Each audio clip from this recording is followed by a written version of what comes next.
अशहदु अल्ला इलाहा इल्लल्लाह व अशहदु अन्ना मुहम्मदन अब्दुहु व रसूलुहु, इस कलमे के इकरार के बाद सबसे बड़ी इबादत अगर कोई है तो वो नमाज।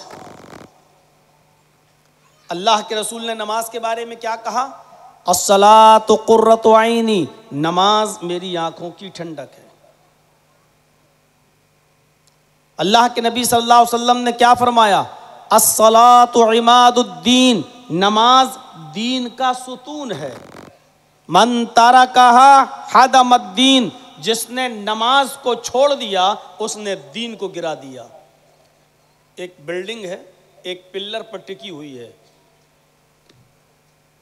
इस्लाम भी 5 पिल्लर पर टिका हुआ है, उसमें सबसे मजबूत पिल्लर नमाज। अल्लाह ने के नबी ने कहा जिसने नमाज छोड़ दी, यानी ये पिल्लर हटाया, हदमत दीन, उसने दीन को गिरा दिया, यानी छत ऊपर से नीचे गिर जाएगी, यानी इस्लाम ही गिर जाएगा अगर उसके अंदर से नमाज हट गई। आप अंदाजा लगा सकते हैं, इतनी बड़ी इबादत, इतनी बड़ी इबादत कि अल्लाह के नबी सल्लल्लाहु अलैहि वसल्लम अपनी बीवी हजरत आयशा के पास बैठे होते,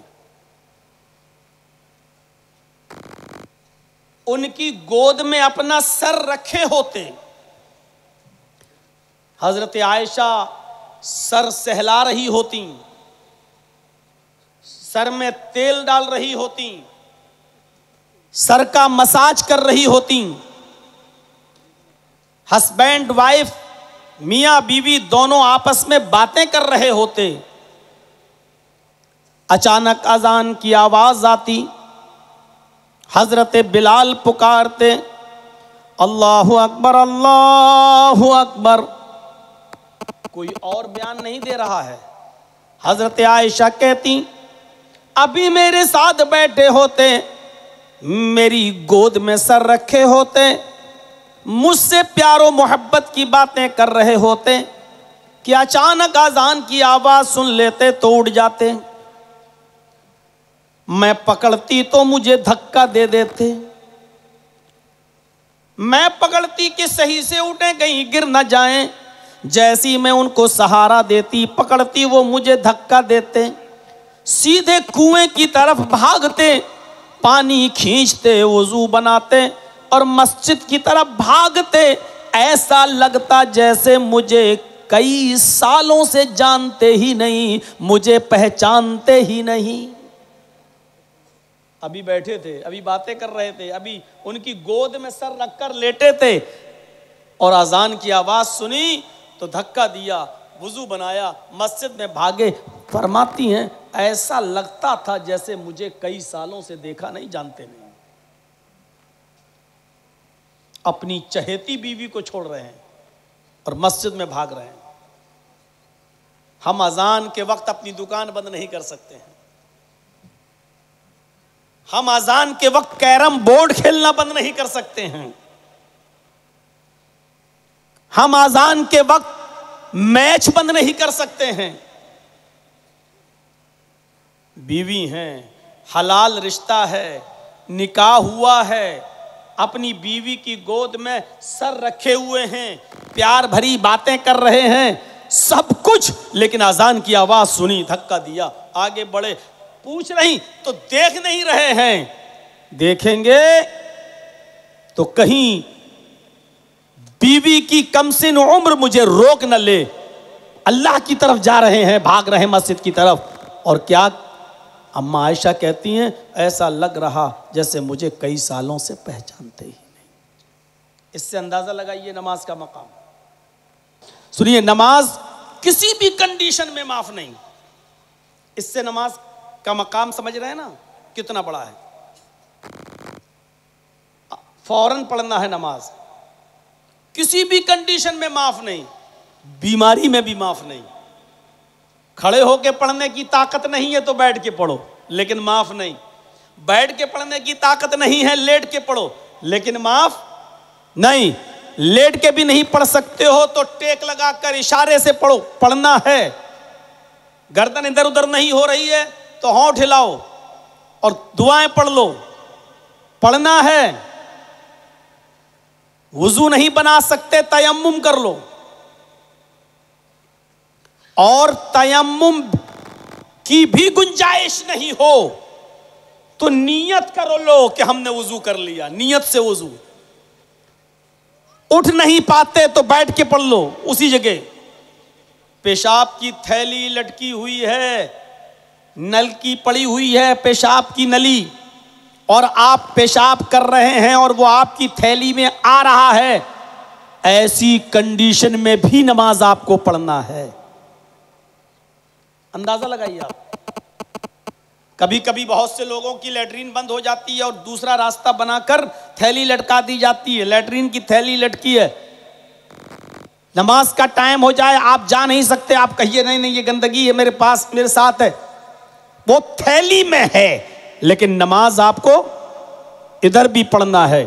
नल की पेशाब की लगी हुई है, आपको फिर भी नमाज पढ़ना है, क्योंकि अब ये कंडीशंस मजबूरियों की है, लेकिन नमाज तो मजबूरी में भी माफ नहीं।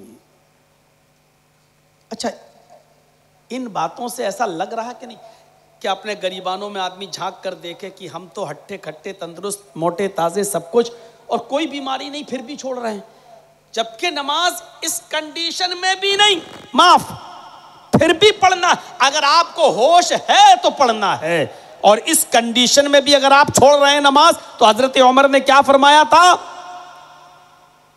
ला हज़्ज़ फिल इस्लामी लिमन तरक अस्सलाह।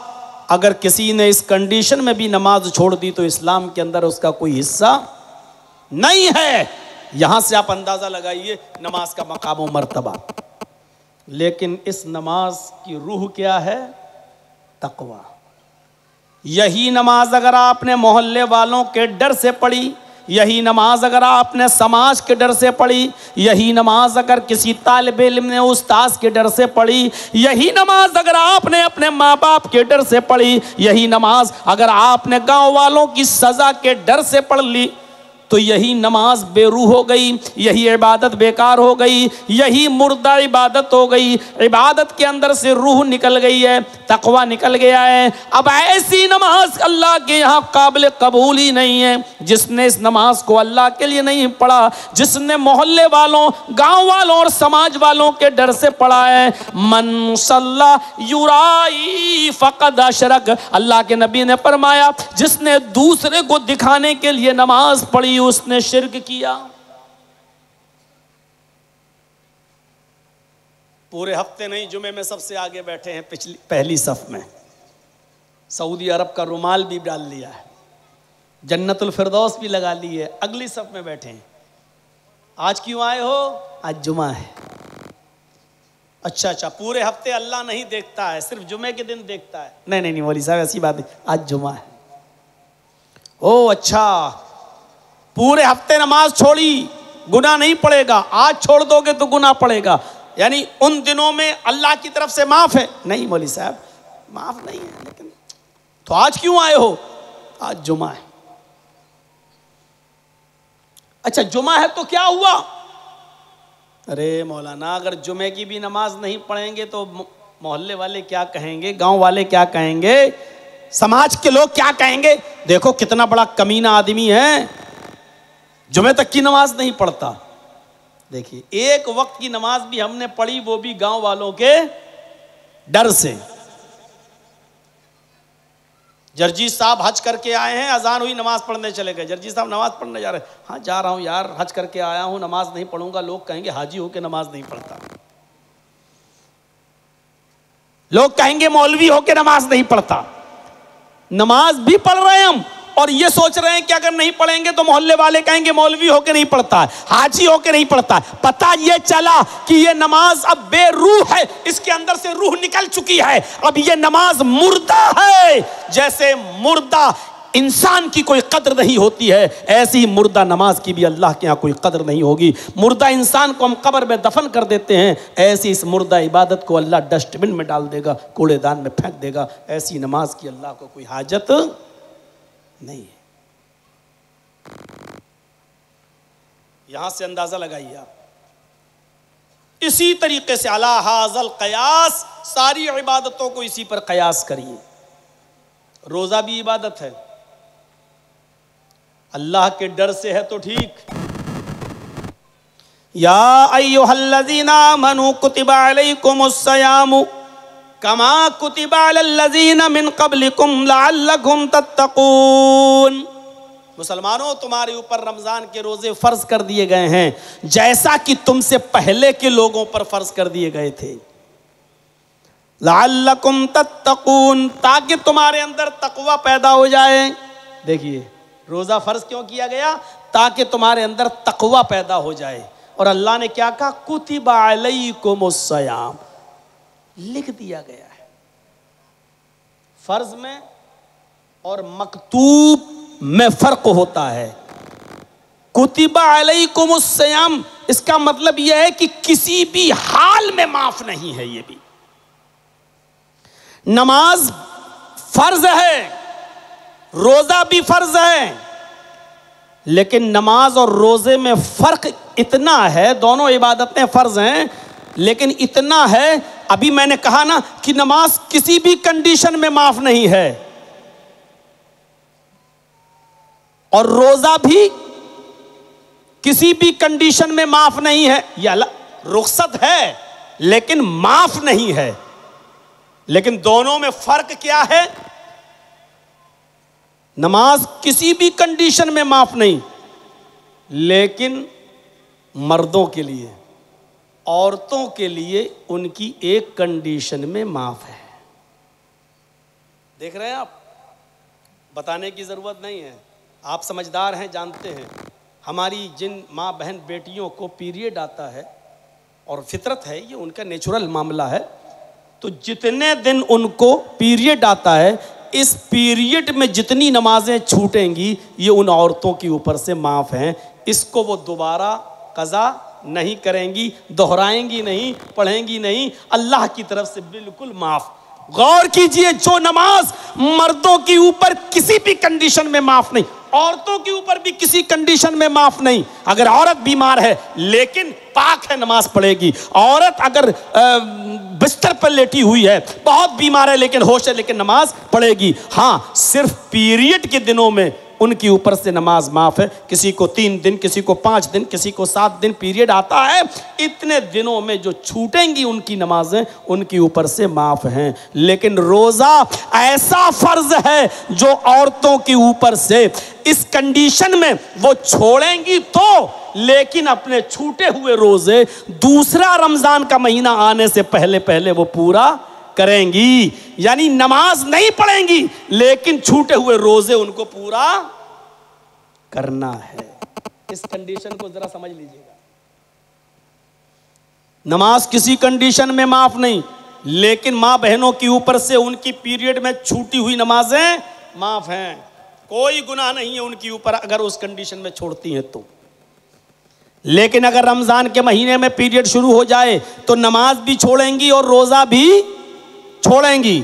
मसलन आपके यहाँ 5:30 बजे सूरज डूब रहा है, 5:30 बजे रोजा इफ्तार का टाइम हो रहा है, और आपके घर की किसी भी औरत को 5:25 पर पीरियड शुरू हो जाए, यानी रोजा इफ्तार में सिर्फ 5 मिनट बाकी रहे, अभी 5 मिनट है लेकिन उसको 5:25 पर पीरियड आ गया, तो ये रोजा उसका नहीं माना जाएगा। अब तक जो रुकी थी उसका सवाब उसको मिलेगा, अल्लाह सवाब देगा, लेकिन इस रोजे को वो मानेगी नहीं।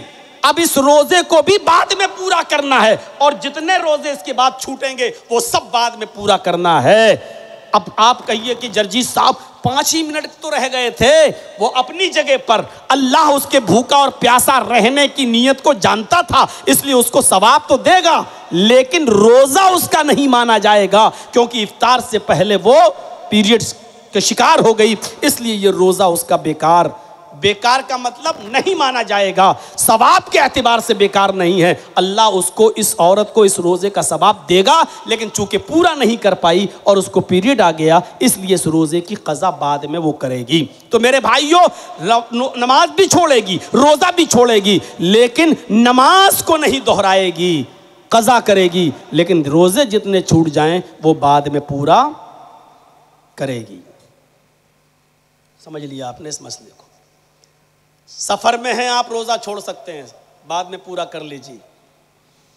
बहुत बूढ़े हो चुके हैं, रोजा नहीं रख सकते, अब आप बहुत कमजोर हैं, डॉक्टर ने मना कर दिया, तब भी रोजा माफ नहीं है, तब भी आपको एक मोहताज, एक मिस्कीन को खाना खिलाना होगा, फिदिया देना होगा, यानी उसके बदले में कुछ ना कुछ करना होगा। अगर बाप नहीं दे सकता तो उसका बेटा अपने बाप की तरफ से देगा। गौर कीजिए मेरे प्यारे साथियों, लेकिन एक मिस्कीन को, एक मोहताज को वो खाना खिलाएगा। आप अंदाजा लगाइए, फिदिया है ये। हाँ, अगर आप दाइमुल मरीज हैं, डॉक्टर ने कह दिया है कि अब आप सही नहीं होंगे, जब तक आप जिंदगी है दवा खाते रहिए, अब आप रोजा नहीं, आपको सुबह दोपहर शाम हर वक्त दवा खाना है, तब आप रोजा छोड़ सकते हैं। लेकिन चूंकि दाइमुल मरीज हैं, इसलिए रोजा तो आप ना रखें, लेकिन उस रोजे के बदले में आपको भी एक फिदिया देना पड़ेगा, एक मिस्कीन को खाना आपको भी खिलाना पड़ेगा। तो ये याद रखिए, तो रोजे की रूह भी क्या है? तकवा। इसलिए अल्लाह ने फरमाया कि आए लोगों, अल्लाह के नबी कहते हैं कि क़यामत के दिन हर इबादत का सवाब अल्लाह फरिश्तों से कहेगा मेरे बंदों को दे दो, लेकिन रोज़े का इनाम अल्लाह खुद देगा। और क्या कहेगा? फ़इन्नहु ली व अना अज्ज़ी बिही, मेरे बंदों को रोज़े का इनाम मैं इसलिए दूंगा कि रोज़ा मेरे बंदे ने सिर्फ मेरे लिए रखा है, इसलिए इनाम भी मैं अपने हाथ से दूंगा। तो रोज़े की रूह क्या है? तकवा। कितने बेरोजगार ऐसे मिलेंगे आपको, रोज़ा इफ्तार की दावत करिए, आपके यहाँ इफ्तार में पहुंच जाएंगे और मुंह बना के बैठ जाएंगे। ऐसा लगेगा इनसे बड़ा कोई भूखा है ही नहीं, इनसे बड़ा कोई प्यासा नहीं है, और वो बेरोजगार हैं लेकिन आपके इफ्तार में आए हैं। अब कौन जानता है कि रोजे से हैं कि नहीं? अल्लाह ही तो जानता है। और कितने रोजेदार ऐसे हैं जो घर में अकेले हैं, ना दोस्त देख रहा, ना बीवी, ना बच्चे, ना माँ, ना बाप, कोई नहीं। बीवी मैके गई, बच्चे स्कूल गए, माँ बाप नीचे हैं, बेचारा अकेले में भी चाहे तो फ्रिज खोलकर कुछ ना कुछ खा सकता है, लेकिन इसलिए नहीं खा रहा है कोई देख रहा हो या ना, लेकिन अल्लाह तो देख रहा है। यही तकवा है, यही परहेजगारी है। अगर ये रोज़े के अंदर से चली जाए तो रोज़ा भी डेड बॉडी की तरह है, फिर अल्लाह भी उस रोज़े की कदर नहीं करेगा जब तक कि तकवा उस रोज़े के अंदर मौजूद ना हो। अभी चलिए थोड़ा सा और आगे बढ़ाता हूं अपने बात को। रोज़ा हो गया, हज देख लीजिए, कितनी बड़ी इबादत है हज। कल मैंने बताया था, अगर इसलिए आप हज करने नहीं जा रहे हो कि मेरी बेटियां हैं, जब तक इनकी शादी नहीं कर देंगे हज नहीं करेंगे, और अगर आपको मौत आ गई तो आप हालत इस्लाम में नहीं बल्कि मजूसियत पर मरेंगे।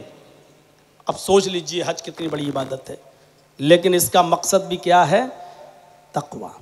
इसमें भी तकवा होना चाहिए। एक ही लिबास, एक ही कपड़ा, एक ही मैदान अराफात का। अफ्रीका का भी आदमी है, इंडोनेशिया का भी है, पाकिस्तान का भी है, हिंदुस्तान का भी है, मलेशिया का भी है, कुवैत का भी है, दुबई का भी है, आज़रबाईजान का भी है, उर्दून का भी है, फिलिस्तीन का भी है, शाम का भी है, इराक का भी है, ईरान का भी है, मिस्र का भी है। दुनिया के चप्पे चप्पे से इंसान आए हुए हैं, सबके पास एक ही कपड़ा है, रंग और नस्ल और जात और बिरादरी को, ऊंच नीच को भूले हुए हैं, और एक आवाज में चीख रहे हैं लब्बैक लब्बैक अल्लाहुम्मा लब्बैक ला शरीका लक लब्बैक।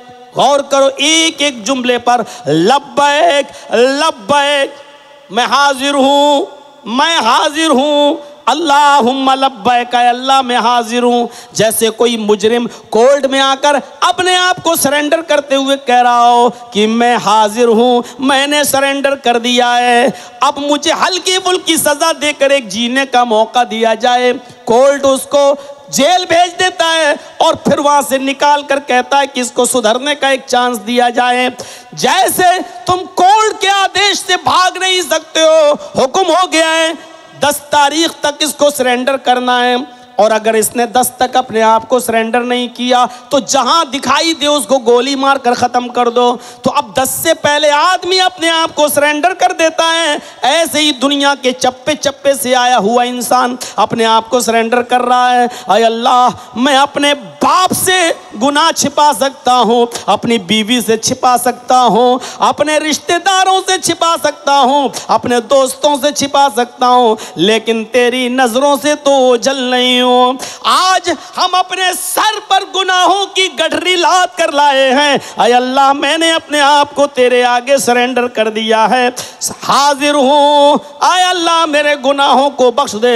ऊपर से आवाज आती है, आए फरिश्तों गवाह रहना, मैंने अपने बंदों के गुनाह को इस तरह माफ कर दिया है, कमा वालदतहा उम्मुहा, जैसा कि इनकी माओं ने आज ही इनको जन्म दिया है, जैसे इनकी माओं ने आज ही इनको पैदा किया है। उधर भी तकवा, एक अल्लाह का डर, एक अल्लाह का खौफ अगर ये निकल जाए, ये खौफ नहीं है। एक पागल और सर फिरा पैदल गया था हज करने, याद है ना, और नुमाइश करते हुए जा रहा है, सब लोग वीडियो बना रहे हैं उसकी।